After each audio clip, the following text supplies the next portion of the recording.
Good evening. You're now with me, Henry Gui, for TVS Nightline. On to the headlining stories. The Sarawak government will form a special task force to closely monitor the implementation of road infrastructure projects valued at approximately 2.7 billion ringgit in the Gedong area. Deputy Premier Dato' Amar Douglas Ugah Mbas says the goal is to ensure timely completion, address issues promptly and fulfill project specifications. JKR and MIPD team are committed to monitor the project here very closely to ensure that it will be completed on time as expected by Premier. It's our commitment. That's why we are always coming down to the ground. And today also we decided to form a special task force committee headed by my Timalan, YB Datuk Engineer Adil Lariwu.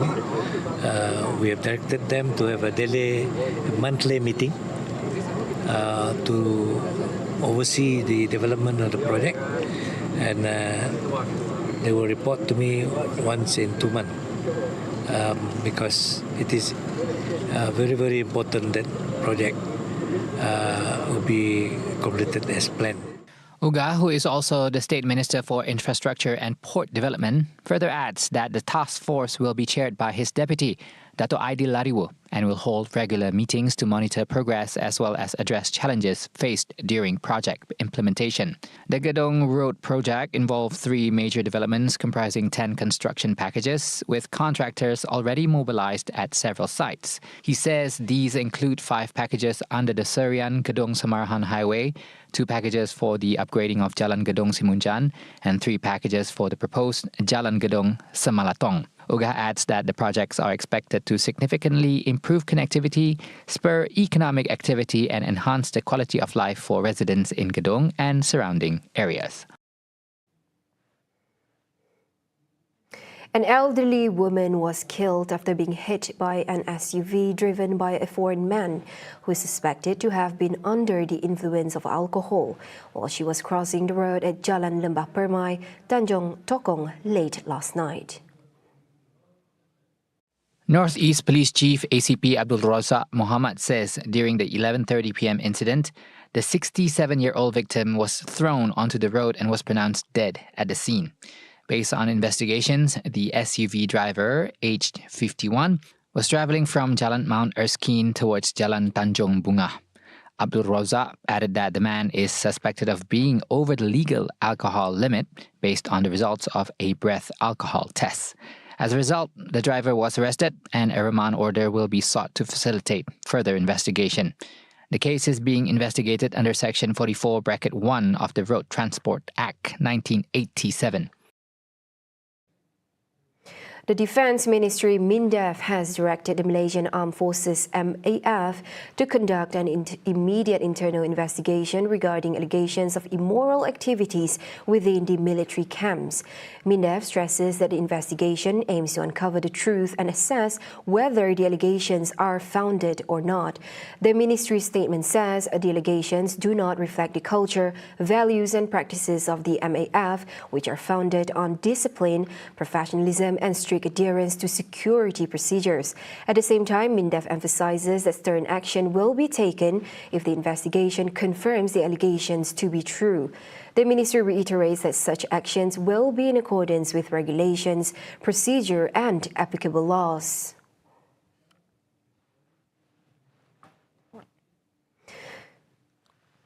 Now, a bill to limit the Prime Minister's term to a maximum of 10 years or 2 full terms will be tabled during the upcoming parliamentary session, which begins this month. Prime Minister Dato' Sri Anwar Ibrahim announces that this proposed legislation is one of 4 new laws to be introduced as part of the government's agenda for the year. Anwar emphasizes that these measures aligns with the principle of good governance and strengthens democracy. He adds that the term limit is crucial for ensuring healthy leadership transitions and providing space for the next generation to contribute to the nation's continued development. Dan juga terpakai untuk semua, kerana kalau diberikan tempoh, dalam tempoh itu mampu melaksanakan. Selepas itu, elok kita serahkan kepada generasi berikutnya.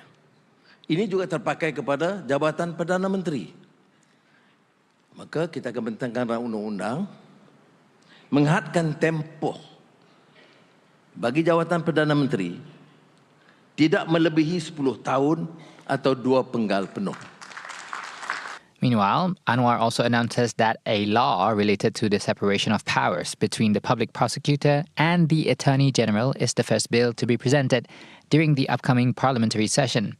He says this step is important to strengthen the independence of the judiciary and ensure that the prosecution process is carried out without any conflicts of interests. Additionally, in efforts to empower the system of checks and balances, Anwar says that the Ombudsman Bill, drafted by the Minister in the Prime Minister's Department for Law and Institutional Reform, Datuk Seri Azalina Othman Said, will also be presented. According to him, the Ombudsman institution plays a role in providing a platform for the public to raise any issues related to administration, with all parties, including the Prime Minister, being held accountable to public accountability principles. Anwar also announces that the Freedom of Information FOI bill will be presented for Parliament's approval in the session or the next, with the target implementation in this year. He assures that matters related to national security and risks will be exempted, but issues related to tenders, contracts, and government projects will need to be opened to avoid the abuse of power and improve administrative transparency. Now, the 100 ringgit bantuan sumbangan asas Rahmah or SARA will be disbursed to all Malaysian citizens aged 18 and above beginning February 9 in phases. Prime Minister Datuk Seri Anwar Ibrahim says the contribution is part of the government's measures to ease the cost of living and assist with preparations for the upcoming Chinese New Year and Ramadan festivities. Tahun lalu, STR, SARA ini diambil atau digunakan oleh 96% rakyat yang mencecah hampir 2.1 bilion ringgit. Jadi yang ada orang kata yang kaya apa ambil, tapi yang kaya ambil ada skim dia beri kepada jiran-jiran yang miskin. Saya tak fikirlah menteri ambil kemudian guna untuk rumah dia, tidak. Tetapi 96 dan kita jimatkan, bukan jimat maknanya yang tidak berbelanja ada 150 juta ringgit. Dan seperti saya janjikan 150 juta ringgit tidak diambil oleh kerajaan. He also announces the first phase of the Sumbangan Tunai Rahmah SDR 2026 will be implemented starting January 20th. Anwar, who is also the finance minister, states that the first phase of SDR will be paid specifically to the B40 group, amounting to 500 ringgit. At the same time, he explains that the government's decision to increase civil servants' salaries, including judges, comes after nearly 10 years without a salary review or increase. This move involves a total additional cost of 18 billion ringgit and aims to ensure fairness for civil servants and improve the quality of public service for the people. The new preschool curriculum implemented at the start of the current school session focuses on 6 key learning areas, and that is socio-emotional development, physical and personal well-being, language and literacy, spirituality, values and citizenship, creativity and aesthetics, as well as cognitive development. Education Minister Fadlina Sidek states that the socio-emotional domain emphasizes helping children recognize and manage their emotions while building relationships with others and their environment. Meanwhile, she explains that the language and literacy area focuses on communication skills as well as exposure to basic literacy and language while fostering a love of reading among students. For the area of spirituality, values and citizenship, it is divided into 3 sub-areas, namely Islamic, moral and citizenship education. In the Islamic education sub-area, Muslim students will be taught the basics of Islam, attitudes and values, and the practices of Islam in daily life.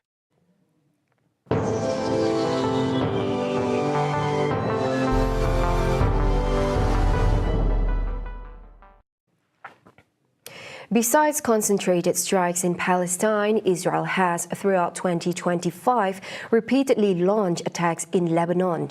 As we reported yesterday, according to data from the Armed Conflict Location and Event Data, Israel carried out 1,653 attacks with wide-ranging implications. And of course, these figures are based on verified reports and likely undercount the actual number of the attacks due to reporting gaps in conflict zones. Now, let's take a look back at some of the major attacks Israel conducted against Lebanon in 2025, which critics describe as yet another violation of international law that has gone unpunished.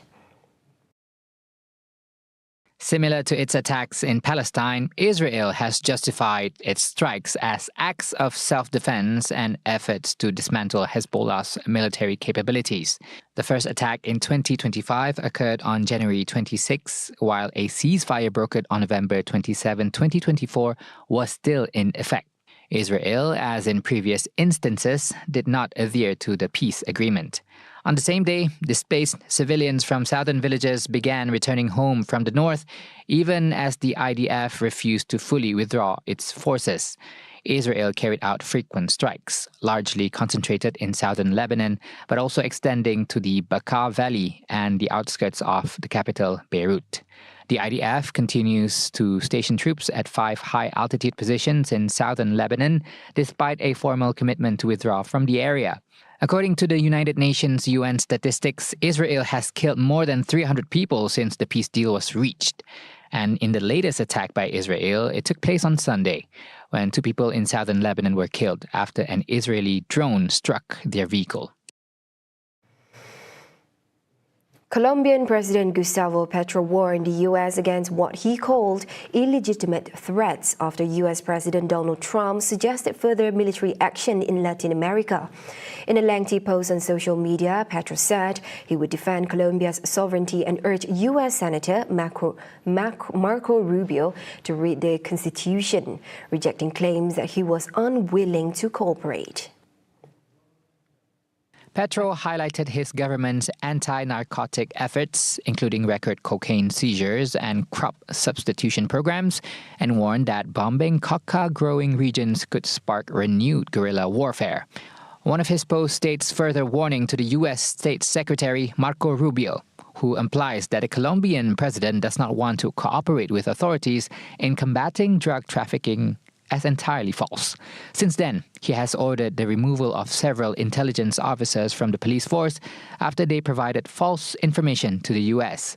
Under his administration, Petro says authorities did the largest seizure of cocaine in world history, confiscating 14 tons of the illegal drug at a Colombia Pacific port in 2025. If the U.S. conducts any military action in Colombia, it will spark major resistance towards the Northern American country. Petro also states that any soldier who prefers the U.S. flag to the Colombian flag will be forced to withdraw from the institution. The comments came as Trump left open the possibility of another strike following the capture of Venezuela's Nicolas Maduro, who faces U.S. narco-terrorism charges in New York and is in due court on Monday. Wrapping up the Nightline, the ringgit ended lower against the US dollar on Monday as markets shifted toward safe haven currencies amid rising geopolitical uncertainty after the US attack on Venezuela over the weekend. At 6 p.m., the local currency fell to 4.0695 to 0.745 versus the greenback from Friday's close of 4.0515 to 0.560. And economist Mohammad Sadiq Jantan says the Venezuela situation boosted demand for liquid reserve assets, particularly the US dollars, as Asian currencies traded mixed. Get all the updates you need all in one app. TVS Inspire brings you live updates on events, news and programs. Available now on the Apple App Store and Google Play Store. TVS Inspire, world on your screen, anytime, anywhere. And those were the updates on TVS Nightline. I'm Handy Gui. Thank you for watching. Have a good night.